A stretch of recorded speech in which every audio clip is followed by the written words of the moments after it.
دل نشین و دل نواز و دل ربا میں سازمت ای وطن ای وطن ای وطن ای وطن بار دیگر جنت نما میں سازمت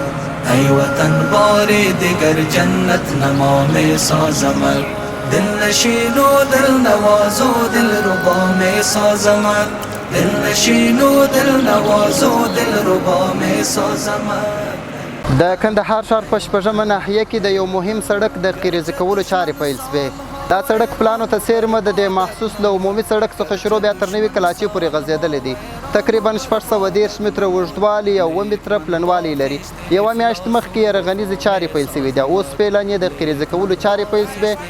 چې ډېر ژر به یې ټولې ساختماني چارې بشپړې سي او د ترافیکو پر مخ به ګټې اخیستنې ته وسپارل سي.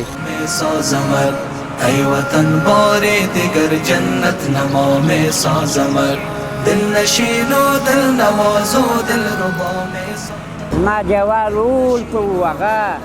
ما ول نه کوه چې دا وطن آباد شي پر هغه سړک ما جوال دغه اوس من دا دغه د فاصله مې نور پسې ورکړه ما نه کوه چې دا وطن آباد شي موږ خدای ځو دا نور چې پاتې شي دا د اوس نسل دا به په وسایي خو ډېر وخت پاتې و دا چې عمر د هغه پاتې و د تکلیفونه یې ډېر و خو دا دوړې و زحمتونه دا خلک ډېر په تکلیف وو خلک هم په کار اخته کېږي دغه دوړې دا میکروبونه دغه شاوخوا کورونه دغه مؤمنان د عاجزۍ مریضان دا سړی یو شادي لري یو غم لري یو دغه لري اثرات په دې کې ډېر راځي هر کار مشکلات چې دی زحمت دی راحت دا خو نو دا راحت رالی راحت خوشحالي ده نو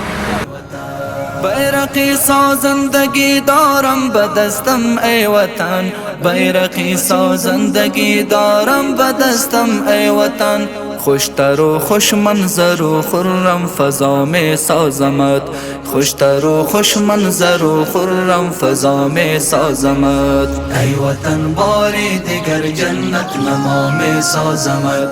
ای وطن بار دیگر جنت نما میں سازمت دل نشین و دل نواز و دل ربا میں